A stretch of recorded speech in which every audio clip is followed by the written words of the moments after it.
In this story, we see Emma, who was staying at Tom's place. Tom and Emma had been having an extramarital affair, but Emma felt very bad about it and decided to end this relation. Although Tom loved her very much, he asks her to meet again the next day. Emma clearly refuses and leaves, because tomorrow is her wedding anniversary with her husband. Emma wanted to end the affair and make a new beginning with her husband.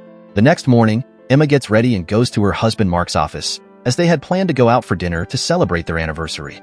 Mark is a lawyer. Emma sees a file on Mark's desk with the name Bobby on it. Bobby had come to Emma's house 10 years ago intending to steal. When Emma caught him, Bobby attacked her and beat her badly. To save herself, Emma stabbed Bobby in the eye with a key. Mark had fought Emma's case, and that's where they met for the first time. Shortly after, Emma married Mark, and Bobby was sentenced to 10 years in jail. Seeing this file on her husband's desk, Emma tells him, "We should close this file and think about the future." As they head down in the elevator, Tom also enters. Emma is shocked to see him, but pretends not to know him. It is revealed that Tom is Mark's junior. Yes, Emma had been having an affair with her husband's junior. Emma fears that Tom will tell Mark everything, but Tom is there to discuss work with Mark. Emma and Mark go to a nice restaurant and have dinner. After dinner, Mark gifts Emma a beautiful diamond necklace, which looked stunning on her neck. To make the anniversary special, Mark blindfolds Emma and takes her to their lake house. When Emma enters, she sees the house decorated beautifully, like a dream come true. Inside, she finds a room filled with photos capturing their cherished moments. Mark becomes emotional and confesses that he hasn't been the husband she deserves and wants to change. Emma, moved by his words, becomes emotional too, and they share a romantic evening. The next morning, Emma wakes to find Mark sitting at the corner of the bed. She realizes her hand is handcuffed to his. Confused, she asks Mark, "What is all this?" Mark tells her, "Face reality now."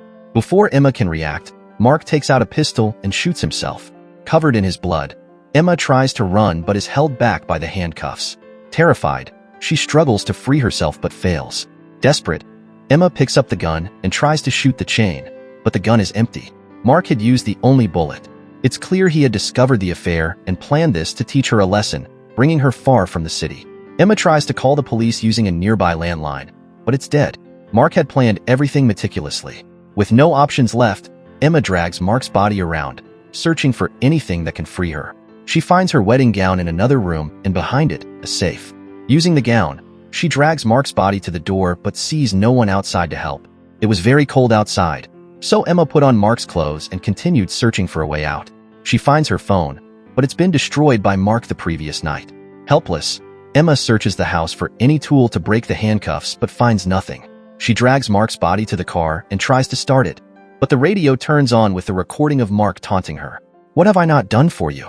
I gave you my name, fame, money, everything, but you still betrayed me. You should have been grateful to me for whatever I did for you, but you betrayed me." Mark's message makes it clear he wanted Emma to suffer for her betrayal, but unfortunately, he is not there to see it. Emma tries to start the car again and again, but it refuses to start.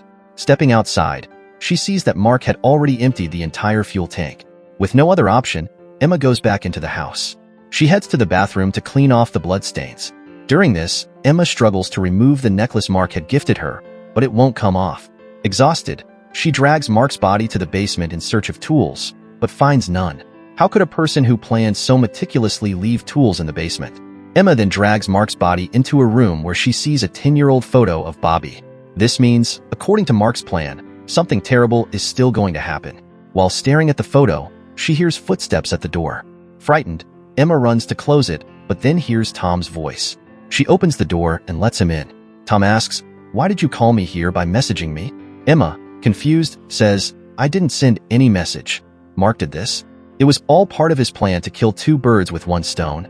Emma asks Tom to call the police, but Tom replies, "Are you crazy? If you do that, you'll be the first to get caught and will never be able to prove your innocence. He has created all the evidence against you, and you might end up in jail forever. So, don't call the police under any circumstances."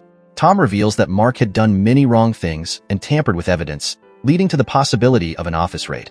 Instead of rotting in jail, Mark chose suicide. While they are talking, they see a car approaching. Tom, recognizing the car, asks Emma to stay inside and goes out. The man who arrives introduces himself as a plumber. Considering the situation, Tom asks him to leave, but the plumber refuses, saying he has driven 250 kilometers. Tom offers him money to leave, but another man steps out of the car and kills Tom. The two men are Bobby and his brother, Jimmy, the same Bobby Emma had put in jail 10 years ago. Mark had somehow gotten Bobby out of jail to take revenge on Emma and deal with Tom.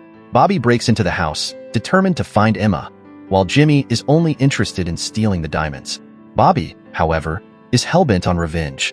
Emma, hiding in a nearby shed, finds a sharp object and tries to cut off Mark's hand to free herself. Jimmy hears the noise and moves toward the shed, with Bobby following. They find Mark's body with a severed hand, realizing Emma has escaped. Emma listens as Jimmy tells Bobby, "The person who hired us is dead, so whether we do his work or not, what difference does it make? Let's take the diamonds and leave." But Bobby wants revenge. They look at the vault, but it requires a fingerprint or password. Bobby tells Jimmy to bring Mark's body while he searches for Emma. Emma finds a fuel tank in the shed and heads to the parking lot to refuel the car. Just as she starts, Bobby arrives and, realizing her plan, punctures all 4 tires in anger. Emma runs to the basement to hide. Bobby follows her, moving slowly. Emma tries to quietly enter the house using the stairs, but sees Jimmy bringing Mark's body. She's trapped, with Bobby below and Jimmy above. Desperate, Emma uses the car keys to set off the car alarm. Hearing it, both brothers run to the parking lot, giving Emma a chance to escape. Emma, devastated at the sight of Tom's body, hugs him tightly. To save herself from the cold, she takes Tom's shoes and leaves. Meanwhile, the brothers find nothing near the car. Jimmy warns Bobby not to make another mistake that could land him back in jail, but Bobby counters, "My biggest mistake was leaving her alive 10 years ago. Because of this, my dad and I had a falling out. These diamonds will solve all our problems." By now, Bobby understands that Emma is inside the house. They plan for Jimmy to enter from the front and Bobby from the back. When Jimmy notices Tom's missing shoes, he informs Bobby. As Bobby searches for Emma, he gets close to her. Seizing the chance, Emma attacks him and tries to escape in the car. But Bobby quickly catches up, breaks the car window, drags Emma out, and beats her badly. Jimmy tries to intervene, but Bobby ignores him. Emma, injured, faints. When she wakes up, Emma finds herself chained in front of the locker. Bobby demands the locker pin, but it doesn't work. Thinking the pin might be the date when Emma and Mark first met, Bobby tries again, but it still doesn't work. Furious, Bobby takes a knife and tries to kill Emma. Jimmy stops him, but Bobby pushes him away. Jimmy finds a gun and points it at Bobby, insisting that he doesn't want his brother to become a murderer. Jimmy starts to free Emma from the chains, holding the gun. Bobby, angry but unable to do anything, watches.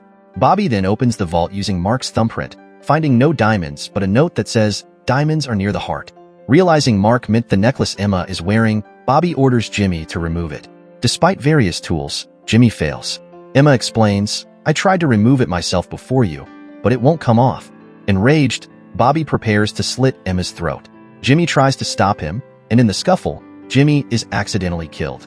Seeing his brother dead, Bobby blames Emma and starts beating her viciously. He takes the gun and tries to shoot Emma, but it's empty. He resorts to hitting her with his hands, but Emma grabs a tool and injures Bobby, knocking him unconscious. Emma ties Bobby's hand to Mark's body and tries to escape. Suddenly, Bobby regains consciousness and drags Mark's body as he moves toward Emma. Emma runs to the car park, starts the car, and tries to drive away. Bobby steps in front of the car, forcing Emma to hit him. Bobby is thrown away, and Emma's car loses control, crashing into a house. Burning with revenge, Bobby retrieves another knife and approaches Emma, who has fallen onto the ice. Bobby attacks her again, but the ice starts to break, and both Bobby and Mark's body begin sinking into the water. Bobby pulls Emma with him. Despite falling into the water, Bobby continues to attack, but Emma stabs his other eye to save herself. Bobby sinks into the depths of the water, but Emma struggles to find a way out. There is a moment of complete silence before Emma breaks through the ice with the knife and emerges from the water. After enduring so many troubles, she finally escapes her husband's master plan. When we love someone deeply, their betrayal hurts the most, because that person is the one we value more than ourselves. The same happened with Emma's husband, Mark, who became cruel and plotted revenge due to the betrayal he felt in love. Although Mark wasn't innocent and made his own mistakes, Emma had an extramarital affair with Tom, leading to this tragic series of events.